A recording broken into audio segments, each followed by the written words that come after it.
Bienvenidos a un nuevo episodio de Mega Projects. Queridos amigos, el protagonista de hoy se ha vuelto casi tan emblemático como la mismísima Casa Blanca. Un hogar lejos del hogar, una fortaleza voladora capaz de sostener al mismísimo gobierno estadounidense si llegara a suceder lo peor. Conocido en todo el mundo, lo que muchos ignoran en cambio es que su denominación no se aplica a un solo avión, sino que actúa como código de identificación para cualquier avión que transporte al presidente de los Estados Unidos de América. Hablamos por supuesto del Air Force One, cuya fascinante historia no os podéis perder, así que comencemos.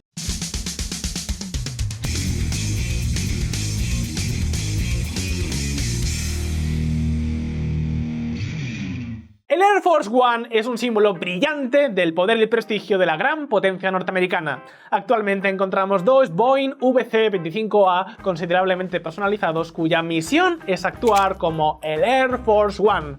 Tal y como os podéis imaginar, están equipados con la más avanzada tecnología e incluso cuentan con sus propias capacidades defensivas.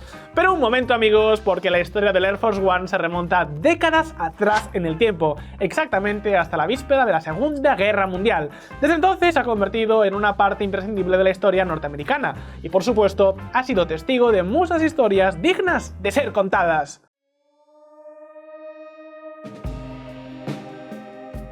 La escena a menudo se desarrolla exactamente igual. El presidente de los Estados Unidos aparece en lo alto de un conjunto de escaleras sobre la pista y desde allí alegremente saluda a la multitud. Esta es la imagen estándar del Air Force One, que vemos una y otra vez. Un carro majestuoso de los cielos que se ha convertido en todo un símbolo de los Estados Unidos. Podéis haceros una idea de lo impresionante que debe resultar su llegada para quienes tienen la oportunidad de presenciarla. Lo que quizás no supiésemos es que siempre y en todo momento uno de los dos Boeing VC-25A debe tener los tanques llenos de combustible y estar preparado para partir en cualquier momento. Si se produjera alguna catástrofe, el presidente debe tener siempre una ruta de escape de emergencia lista y preparada. Así que no, este no es simplemente un lujoso avión ceremonial. A bordo de este Air Force One está todo lo que un presidente necesita para garantizar la continuación del trabajo del gobierno, incluso aunque eso suponga hacer frente a un ataque.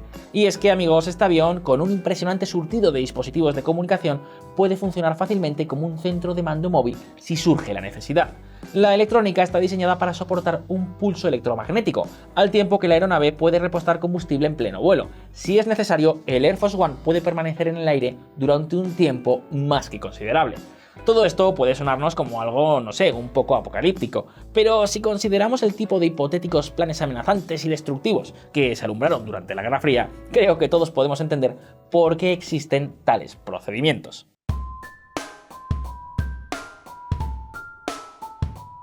Antes de la Segunda Guerra Mundial, los presidentes de Estados Unidos rara vez usaban aviones. De hecho, los presidentes rara vez se aventuraban a salir del país. Ya sabéis, esa clase de grandes eventos globales, con esas sesiones de fotos un poco incómodas en las que los líderes de medio mundo se dan codazos por salir al lado del presidente de los Estados Unidos, mientras, eso sí, hacen todo lo posible porque parezca que no están luchando por hacerse un hueco. Pues bien, estos eventos eran poco frecuentes, por no decir inexistentes. Es más, dentro de las propias fronteras estadounidenses era mucho más común encontrar al presidente viajando en tren que no en avión. Era sencillamente otra época. Y veréis, aunque ya no estaba en el cargo, Theodore Roosevelt se convirtió en 1910 en el primer presidente en ejercicio o pasado en volar a bordo de un avión. Y cuando digo avión me refiero a uno de esos primeros Wright Flyers que hoy día parecen más un muestrario de una empresa de bricolaje que una auténtica aeronave.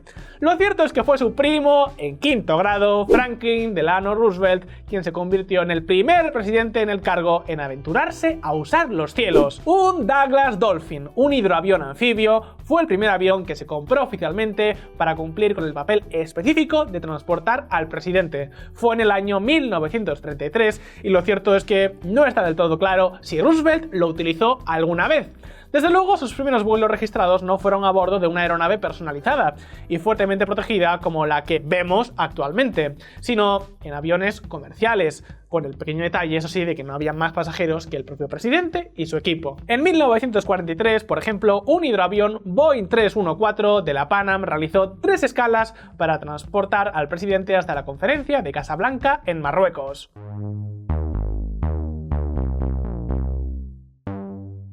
A ver, si eso de que el presidente de los Estados Unidos, el conocido como el líder del mundo libre, viajara en vuelos comerciales es algo que actualmente nos puede sonar totalmente descabellado, lo cierto es que el servicio secreto comenzó a pensar lo mismo en los años 40, especialmente con el estallido de la Segunda Guerra Mundial.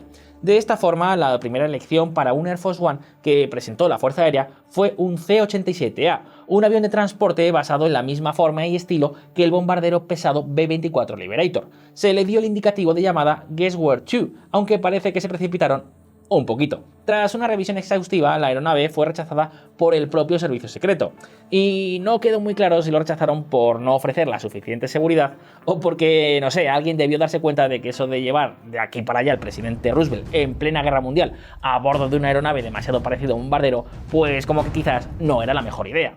Así que el Guess Where To ni siquiera había entrado en servicio y ya había sido apartado, al menos para el transporte presidencial, porque el avión pasó entonces a ser utilizado para transportar a varios miembros de la administración e incluso a la esposa del propio presidente en 1944, justo un año antes de que se retirara oficialmente en el 45.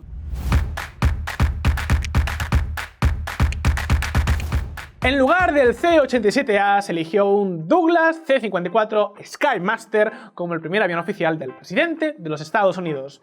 Apodado la Vaca Sagrada, el avión de Douglas solo transportó a Roosevelt una vez, pero menuda ocasión, ni más ni menos que a la conferencia de Yalta en Crimea, en febrero del 45, a donde el presidente se desplazó para negociar con Churchill y Stalin.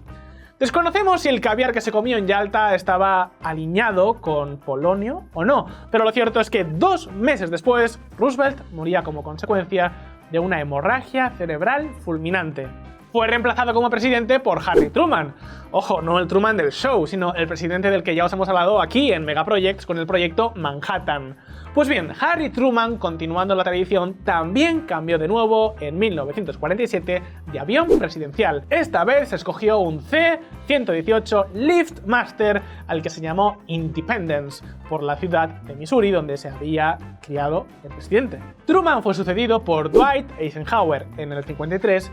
Y sí, otra vez volvieron a cambiar de avión, pero a estas alturas de la película ya no añadieron ni un avión ni dos, sino que incorporaron hasta 4 aviones a la flota presidencial.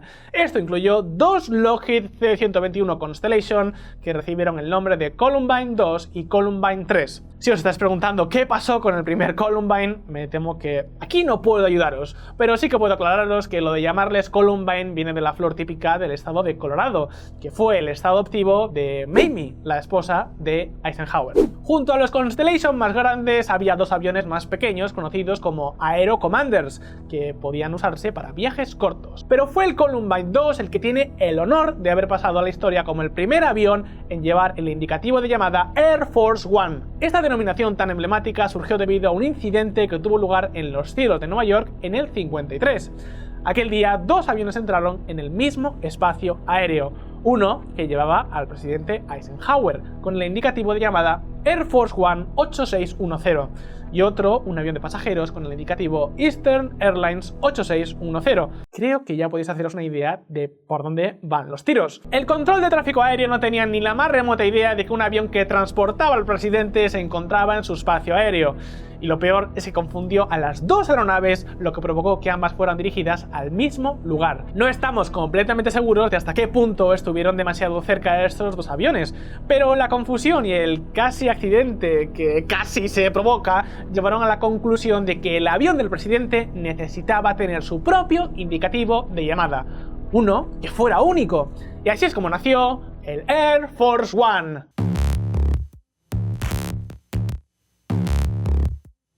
En el 59, hacia el final del segundo mandato de Eisenhower, el Air Force One entró de lleno en la era de los reactores. Se incorporaron entonces 3 Boeing 707-120 a la flota, que recibieron el nombre de SAM 970, 971 y 972. SAM significaba Special Air Missions, es decir, misiones aéreas espaciales.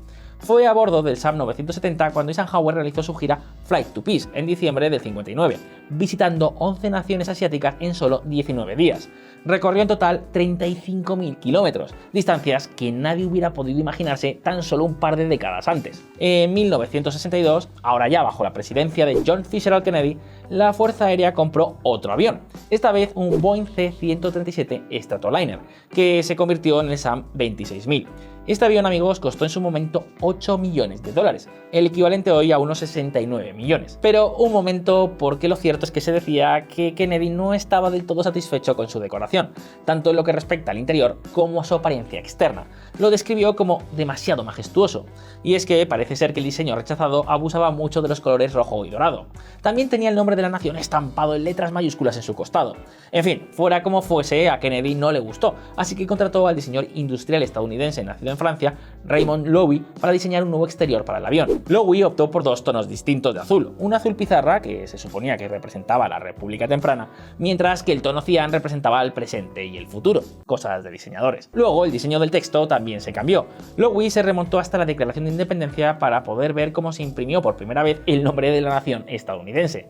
Descubrió entonces, amigos, que en esa declaración Estados Unidos de América había sido escrito en mayúsculas con tipografía Caslon, con un poco más de espacio, eso sí, de separación entre las letras de lo que suele ser habitual. Y ese fue el diseño que se utilizó finalmente en la aeronave, y desde entonces pues ha cambiado muy poco. Imágenes del Air Force One hay a puñados, todas las que queráis, tanto del interior como del exterior, pero sin duda la más recordada sigue siendo una fotografía que se tomó el día 22 de noviembre de 1963. Horas antes, Kennedy había sido asesinado por un francotirador mientras su descapotable circulaba lentamente por Dallas.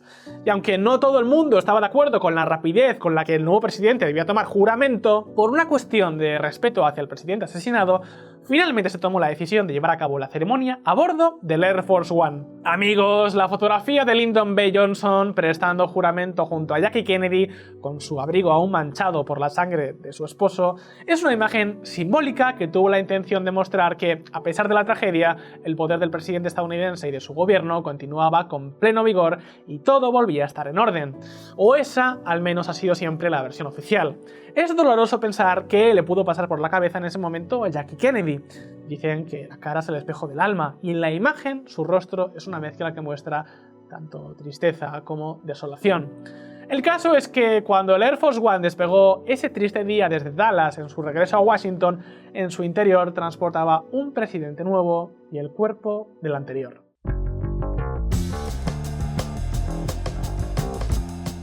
En 1972, el SAM 26000 fue reemplazado por el SAM 27000, que también era un Boeing C-137 Stratoliner. La etapa de Richard Nixon en la presidencia dejó algunas muy interesantes historias sobre sus trayectos en el Air Force One. Por ejemplo, en junio del 74, en un viaje oficial de Nixon a Siria, ya veis cómo han cambiado los tiempos, el Air Force One se vio de repente rodeado de aviones de combate sirios. Hace 47 años eso no tendría que haber supuesto ningún problema, si no fuera porque estamos hablando del clásico malentendido que se produce cuando la gente, pues, no se comunica bien. Los aviones de combate habían sido enviados para escoltar al Air Force One hasta Damasco, pero el problema era que nadie había avisado a los pilotos del avión presidencial.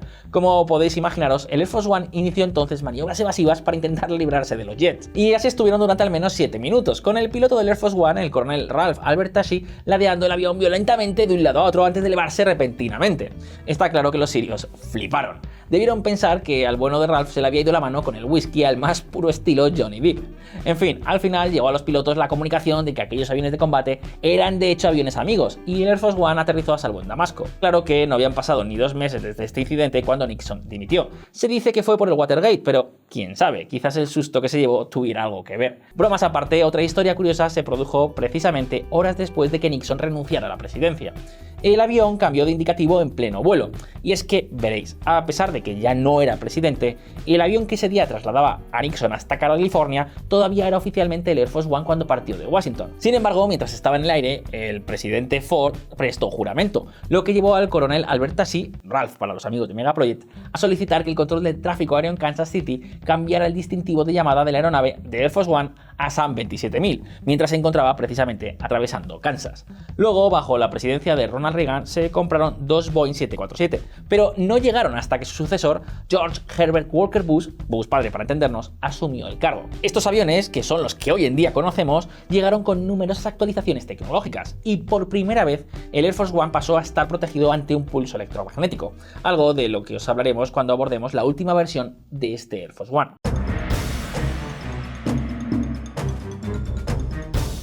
Puestos a hablar de momentos para recordar, no podemos olvidar la imagen del presidente George Walker Bush, George Bush hijo, cuando le informaron de los atentados del 11 de septiembre mientras estaba sentado en un aula en Florida. Lo que pasó aquel día es muy conocido por todos, pero no lo es tanto lo que sucedió en el Air Force One inmediatamente después de aquella imagen. El presidente Bush fue trasladado de inmediato a su avión y despegaron tan pronto como fue posible. Poco después, el Air Force One recibió un mensaje de radio que decía que estaba compartiendo el espacio aéreo con otras aeronaves, de las cuales una no respondía a las llamadas de radio. A eso hay que añadirle que en aquel momento todavía había muchas dudas sobre qué había sucedido exactamente y si todo había o no terminado. Porque también habían recibido una amenaza diciendo que Ángel, el indicativo de llamada clasificado del Air Force One, era el próximo objetivo. Se tomó entonces la decisión de llevar al Air Force One a través del Golfo de México para ver si el avión sospechoso lo seguía. No fue así y más tarde se descubrió que el transportador a bordo del avión comercial había fallado y que su tripulación no había cambiado a una banda de radio alternativa. El Air Force One aterrizó en la base de la Fuerza Aérea de Barksdale en Luisiana y luego en la base de la Fuerza Aérea de Offutt en Nebraska, desde donde el presidente Bush se dirigió a la nación con un breve discurso. Más tarde se descubrió que la amenaza específica a Angel fue una advertencia completamente fake, pero por supuesto, visto lo visto aquel día, nadie dio nada por sentado.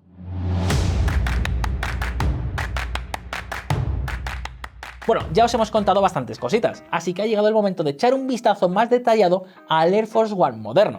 En primer lugar, se trata de un avión gigante con 2 pisos y con 371 metros cuadrados en su interior. Veréis, cuando un Boeing 747 se usa para un vuelo comercial, este tipo de avión tiene capacidad para más de 400 personas, pero sin embargo en el Air Force One esa cifra se reduce a tan solo 70. Respecto a su tamaño, tiene 70,7 metros de largo y una envergadura de 59,6 metros.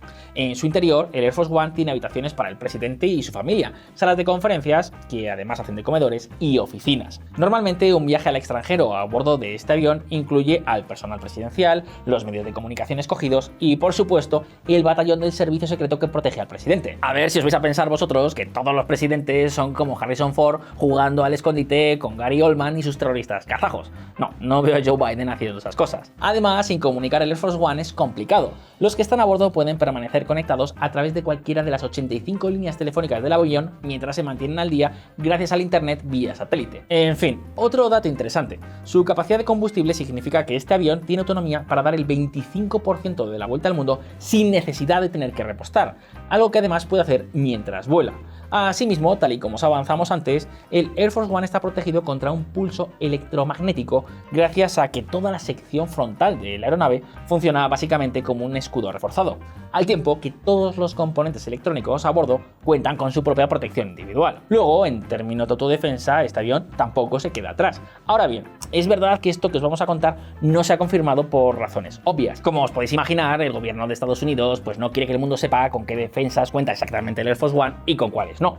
Pero en cualquier caso, se rumorea que a bordo hay un sistema láser aerotransportado, que es una especie de sistema de armas láser diseñado para destruir posibles misiles balísticos lanzados contra el avión. Por desgracia, no podemos daros más detalles al respecto. Luego, esta aeronave también está equipada con su propia instalación médica, que se puede convertir en un quirófano en cualquier momento. Asimismo, se sabe que el avión siempre transporta al menos 2.000 comidas a bordo para ser utilizadas en caso de emergencia. Vamos, que lo normal es que no te quedes con hambre. Por supuesto, en tiempos ordinarios, la tripulación de 26 personas y 2 cocinas separadas pueden preparar una comida gourmet para todos a bordo y servir casi todo al mismo tiempo.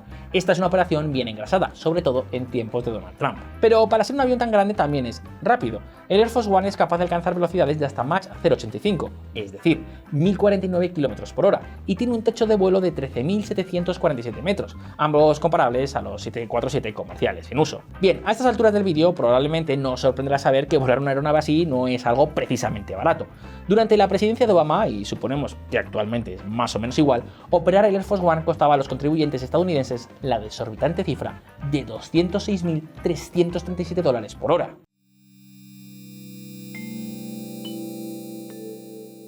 En 2015 se anunció que 2 Boeing 747-8 se convertirían en el nuevo Air Force One.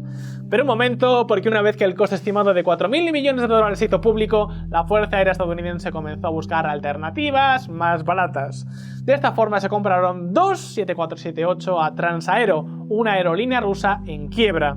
Estos dos aviones nunca habían volado y están tan nuevos que no parece que sean de segunda mano. Lo que no está del todo claro es cuándo entrarán en servicio estas aeronaves o cuánto costarán al final después de ser modificados para adaptarlas al servicio presidencial. Que no os quepa la menor duda de que en la práctica lo que han hecho es montar los aviones prácticamente desde cero. Me extrañaría, de hecho, que la operación terminara costando más dinero. A saber. En cualquier caso, por cierto, en septiembre del 2020 se anunció que de cara al futuro, la Fuerza Aérea buscaba incorporar tecnología hipersónica en el Air Force One. De nuevo, no tenemos ni idea de cuándo llegará eso, pero el gobierno de Estados Unidos ya firmó contratos con 3 compañías diferentes para comenzar su desarrollo. Así que el Air Force One, el actual avión de pasajeros mejor protegido del mundo, parece que en un futuro no muy lejano añadirá los viajes supersónicos a su deslumbrante variedad de capacidades. Las cosas han cambiado mucho desde aquel desvencijado Wright Flyer de hace poco más de 100 años. Pero llegados a este punto, pregunta para ti. De todas las historias en las que ha estado involucrado el Air Force One, ¿con cuál te quedas? Y exactamente por qué la escoges. ¿Escogeríais otra nave para ejercer de Air Force One? ¿Puestos a comprar aviones a aerolíneas rusas? No me digáis que no hay posibilidades. En fin, dejadnos vuestras respuestas por aquí abajo en los comentarios. Y ya sabéis, si este vídeo os ha resultado interesante, no olvidéis darle al botón de like y suscribiros a Mega Projects.